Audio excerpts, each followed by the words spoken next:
Hello, and welcome to the first showcase of the first version of the prototype of a game I am currently working on.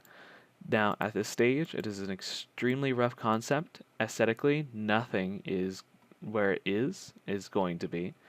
Gameplay wise, it is mostly where the mechanics I would like it to be. However, there are still several bugs and flaws I would need to work on. Nothing, again, is final, nothing is set in stone, but this is where I would like it to be going. Now, it's going to be a board game based on a college project I worked on. It was a project that became into a passion project, and I wanted to translate it into a digital format. It was more difficult than I would like it to be because in my time in college, when I made games, they were all real-time format. That thus I could rely on Unity as and any other game engine's physics as well as other in-engine tools. Creating a turn-based format is been extremely difficult, and it has been more of a learning process than an actual production process. So with that, I've been working on this game for about a month now in Unity. Been working about maybe an hour to 3 hours every day, roughly 3 to 5 days a week for the past month, and this is the current version that I have come up with that I would like to showcase.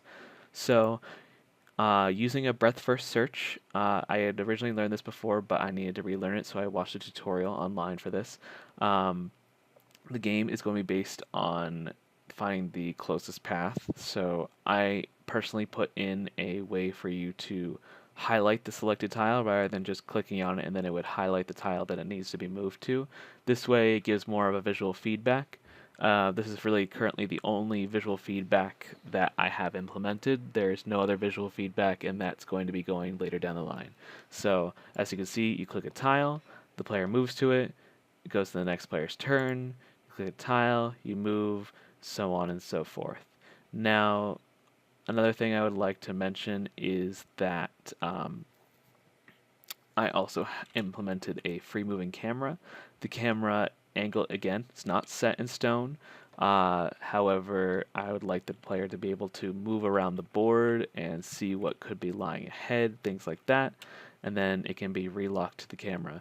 The zoom function is still a work in progress. That is going to be part of my code cleanup that's going to be coming up next. It currently works for one player, but not for two players. The UI you see here is currently a placeholder. It is not functional right now, but it will be later down the line. Um, so one other thing I would like to mention is that this game will also feature combat.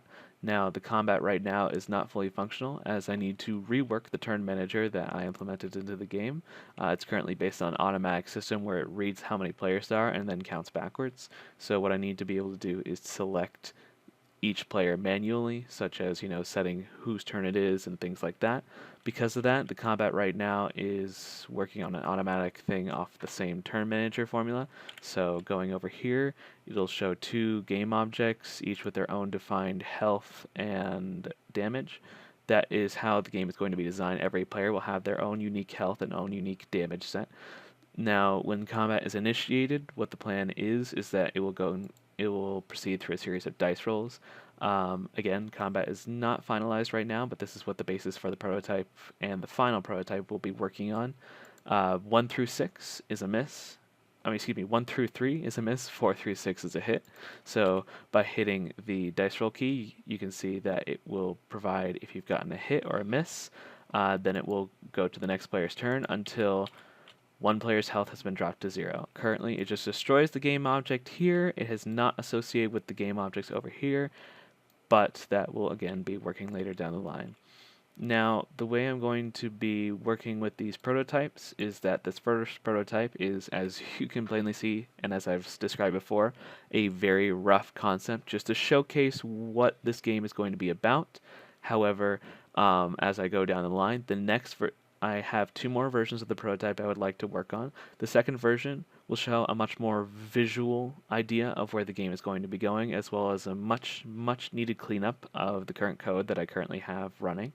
And then the third prototype version will show the clearest picture I can possibly offer without the game being in alpha, and By that time, I will showcase the game in its fullest, the name, as well as how the game is going to operate. One thing I did forget to mention, though, this is something I implemented myself. There will be an inventory system that will affect the movement. Now, based on how much the player has in the inventory, it will decrease the overall movement number. There is a maximum and minimum movement, so regardless of how much you have in your inventory, encumbrance will play a key. So if you are obviously over encumbered, your minimum movement will not be, 0. It will always be 1. At its current state, it's 1. It may be increased based on the size of the board as well as player feedback when I get into actual player feedback.